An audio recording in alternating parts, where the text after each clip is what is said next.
હાય friend, કેમ છો? જય શ્રી કૃષ્ણ. બધા જ મજામાં હશો એવી જ આશાથી આજનો વિડીયો સ્ટાર્ટ કરીએ છીએ. આજના વિડીયોમાં આપણે બહુ બધું જોઈશું જે તમારા ઘરને રિલેટેડ હશે, તમારા કિચનને રિલેટેડ હશે. તો અહીંયા આપણે શું કરીશું કે એક આવું જે ટીનનું એલ્યુમિનિયમનું આપણી પાસે આવું બોટલ હોય છે, કન્ટેનર હોય છે, જે એમનેમ જ પડી હોય છે. એનો એકવાર યુઝ થઈ જાય તો પછી યુઝમાં આવતી નથી. અને આ મારી બેબીનું એક સેરેલેકનું ટીન છે, તો એનો યુઝ આપણે કરીશું. એની ઉપર આવી રીતે ગ્લુ ગનથી પ્લાસ્ટિકની જે સ્પૂન હોય છે એને આવી રીતે આપણે ચિપકાવી દેવાની છે, અપોઝિટ સાઈડ, ઉલટી સાઈડ, અને પૂરું એક કવર કરી લેવાનું છે. આવી રીતે પૂરા ટીનને આનાથી કવર કરી લેવાનું છે. અને તમે ચાહો તો અહીંયા જે સાવરણાની જે સ્ટીક આવે છે તેનો પણ યુઝ કરી શકો છો. હવે તમારે એક સ્પૂનની કવર થઈ ગયું, એક કવર, તો બીચમાં જે જગ્યા હોય છે મિડલમાં, તેમાં તમારે એક બીજી લાઈન કરી લેવાની છે આવી રીતે સ્પૂનથી. અને પછી ચારો ઓર એક ત્રીજી લાઈન કરી લેવાની છે, जिससे कि શું થાય કે જે સ્પૂન છે એ નીચે થોડીક રહે એનો એન્ડનો ભાગ, જેથી કરીને એક સ્ટેન્ડ બની જાય. તમે જોઈ શકો પહેલું લેયર, બીજું લેયર અને ત્રીજા લેયરમાં 3 સાઈડ વધારે કર્યું છે, જેથી સ્પૂન નીચે થોડીક આવી જાય અને એનું સ્ટેન્ડ બની જાય. તો આવી રીતે સ્ટેન્ડ બનાવ્યા બાદ તમારે કરવો હોય તે સ્પ્રે પેન્ટથી કરી શકો છો. અહીંયા તમે જોઈ શકો છો ગોલ્ડન કલર કર્યો છે. તો આવી રીતે ચારો ઓર તમારે ગોલ્ડન કલર કરી લેવાનો છે. અને ગોલ્ડન કલર કર્યા પછી થોડી વાર તેને સુકાવા દેવાનો છે, અને તરત સ્પ્રે પેન્ટ સુકાઈ જાય છે. તો આવી રીતે તમારે એક સરસનું DIY હોમ ડેકર બની જશે. તેને તમે ઓર્ગેનાઇઝર તરીકે અને કોઈ બી DIY હોમ ડેકર તરીકે યુઝ કરી શકો છો તમારા ઘરને સજાવવા માટે. બસ થોડા બહુ અહીંયા ફ્લાવર્સ તમારે આર્ટિફિશિયલ રાખી દેવાના છે અને તમારો એક ફ્લાવર વાસ, ફ્લાવર પોટ બની જશે. અને તમારા ઘરમાં જે ટીન પડ્યું હતું તેનો પણ યુઝ થઈ જશે.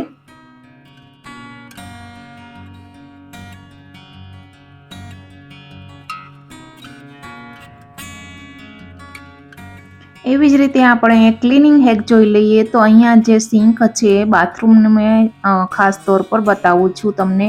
તો અહીંયા ઉપરથી આપણે ક્લીન કરી લઈએ છીએ ડેઇલી બેઝ પર. તો તમે જોઈ શકો છો કે નીચે જે બીચમાં જગ્યા હોય, જ્યાં કોર્નર હોય, જ્યાં કડ છે, ત્યાં યલો માર્ક્સ થઈ ગયા છે. અને આવી રીતે ક્યારેક ક્યારેક એ ખુલ્લી પણ જાય છે.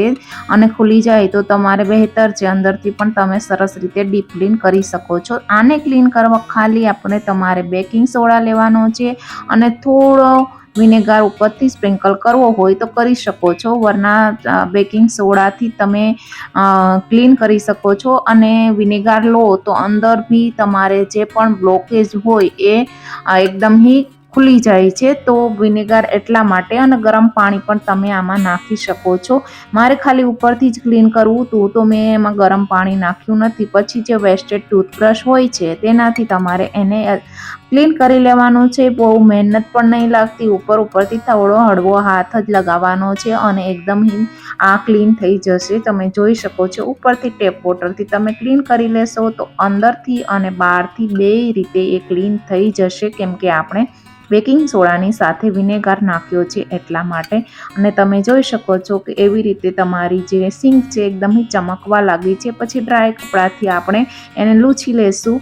અને તમે આ આઈડિયા કોઈ પણ તમારા ટેપ્સ, શાવર વગેરે, જે સ્ટીલના જે બધા ટૂલ્સ હોય છે ઘરમાં, એમાં ક્લીન કરવા માટે એનો યુઝ કરી શકો છો. તેવી જ રીતે રિસન્ટલી દિવાળી ગઈ છે તો બહુ બધા મીઠાઈના ડબ્બા આવી રીતે બધાના ઘરમાં પડ્યા જ હોય છે. તેનો પણ તમે સરસ રીતે યુઝ કરી શકો છો. ક્યારેક આવા કમ્પાર્ટમેન્ટમાં આવે છે, ક્યારેક એમ જ આવે છે.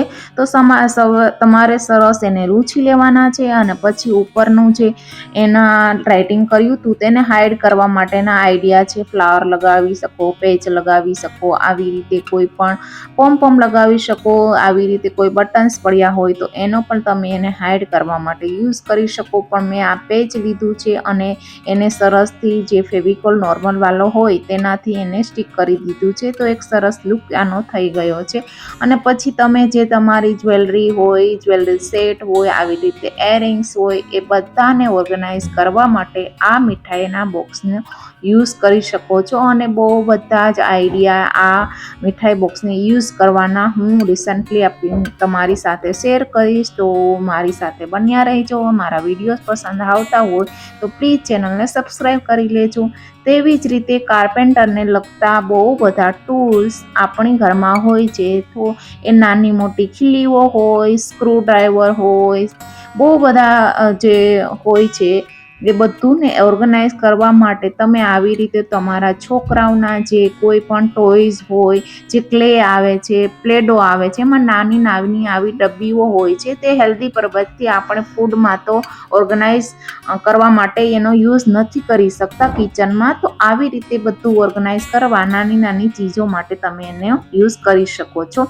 તેવી જ રીતે તમે જે કેબિનેટ્સમાં બર્તન વગેરે રાખો છો, નીચે આવી રીતે ન્યૂઝપેપર રાખો છો ડ્રોવર લાઇનર તરીકે, યા ફિર તમે કોઈ પણ વોલ સ્ટીકર પણ લગાવી શકો છો. અત્યારે ઓફલાઈન ને ઓનલાઈન બહુ સરસ વોલ સ્ટીકર આવે છે, બહુ પેટર્નમાં આવે છે. તો તમારે શું કરવાનું છે, આવી રીતે મારી એક વોલ સ્ટીકર મારી પાસે છે તો એને બસ ઉપરથી આવી રીતે તમારે અલગ કરી લેવાનું છે. અને જેટલું મેઝરમેન્ટનું લેવાનું હોય તમારું ડ્રોવર એવી જ રીતે તમારે પહેલાં કટ કરી લેવાનું છે. કટ કર્યા પછી જે મેજરમેન્ટ પ્રમાણે તમારે થોડો આગળથી ભાગ એને ખુલ્લો કરવાનો છે અને નીચેનું જે પેપર છે એને બેન્ડ કરી દેવાનું છે.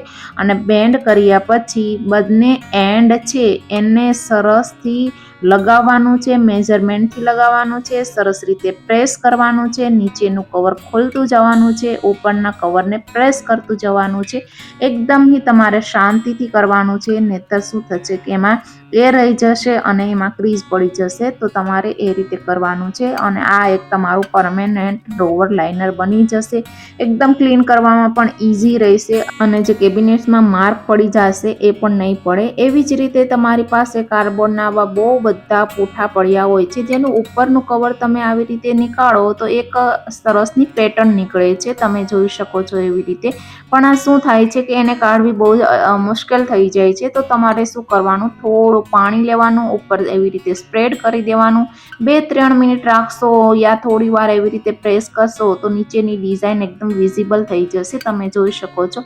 બસ તમારા હાથોથી એકદમ નોર્મલ આને કાઢી લેવાનું છે ને તો એક સરસની પેટર્ન બહાર નીકળશે. અને આવી રીતે તમારે ટાઈમ ના હોય તો તમે શું કરી શકો છો કે કોઈ પણ કોમ્બ લઈ લ્યો અને આવી રીતે તમે એને અપોઝિટ સાઈડ જો છે એને આવી રીતે એન્ટર કરો તો એકદમ કવર ઉપરનું નીકળી જશે. ધીરે ધીરે આપણે કવર નીકાળી લેવાનું છે પૂરા કાર્ડબોર્ડમાંથી. પછી જે ટીન આપણી પાસે પડ્યું હોય, ચાહે આ એલ્યુમિનિયમનું હોય કે પછી તમારી પાસે પ્લાસ્ટિકનું હોય, એનાથી આને કવર કરવાનું છે બેસિકલી. અને જેટલા માપનું હોય એ માપનું તમારે પહેલાં કટ કરી લેવાનું છે. પછી આ આખી સ્ટ્રાઈપને ગ્લુ ગનની હેલ્પથી ટીન સાથે જોઈન્ટ કરી લેવાનું છે. અને જોઈન્ટ કર્યા પછી તમારે જે પણ મનપસંદીદા કલર હોય એ તમારે કરી લેવાનો છે. અને એકદમ ઇન્સ્ટન્ટ એક પેટર્ન બની જશે. કોઈને પણ નહીં ખબર પડે કે આ કાર્ડબોર્ડથી તમે બનાવ્યું છે.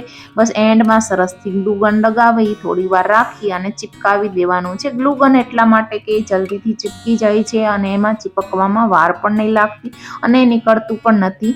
અને આવી રીતે તમે કરશો તો ઉપર થોડો ગેપ રહી જશે, તો ગેપ તમારે ગ્લુગનની હેલ્પથી પૂરો કરી લેવાનો છે, ફિલ કરી લેવાનો છે. એવી જ રીતે નીચે પણ એક સ્ટ્રેપ મેં થોડી અલગ લુક લગાવવા માટે સ્ટ્રેપ કટ કરી લીધી છે ને સ્ટ્રાઈપને પણ આવી જ રીતે હું ગ્લુગનથી ચિપકાવી દઈશ. અને ચિપકાવ્યા પછી બંનેમાં અમે કલર કરવાનો છે.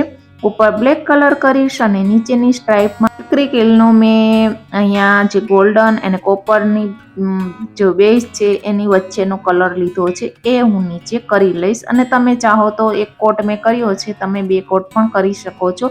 અને આમાં થોડો વધારે જ કલર તમારે લાગશે તો એ હિસાબથી તમારે કલરનું મેઝરમેન્ટ લઈ લેવાનું છે. અને છોકરાઓના કલર બહુ બધા આપણા ઘરમાં પડ્યા જ હોય છે, એનો યુઝ કરી શકો છો. તો આવી રીતે બની ગયું. પછી તમારી પાસે જે સ્ટોન પડ્યા હોય, પર્લ પડ્યા હોય યા નાના નાના આવી રીતે મિરર પડ્યા હોય તે તો તમારે એને ગ્લુગનની હેલ્પથી મિડલમાં ચિપકાવી લેવાના છે. અને આવી રીતે મેં આખી બ્રાન્ચ હતી એના કટકા કરીને આવી રીતે એને થોડો ગુલદસ્તામાં કન્વર્ટ કરી લીધો છે. તો પછી આમાંથી તમે એક પણ લગાવી શકો છો અને આવી રીતે આખો ગુલદસ્તો પણ લગાવી શકો છો. આને તમે ઓર્ગેનાઇઝર તરીકે અને હોમ ડેકર તરીકે પણ યુઝ કરી શકો છો. સ્ટેશનરી પણ રાખી શકો છો, આવી રીતે ફ્લાવર પણ રાખી શકો છો. તો વિડીયો કેવો લાગ્યો કમેન્ટ કરીને જરૂર બતાવજો. Bye bye.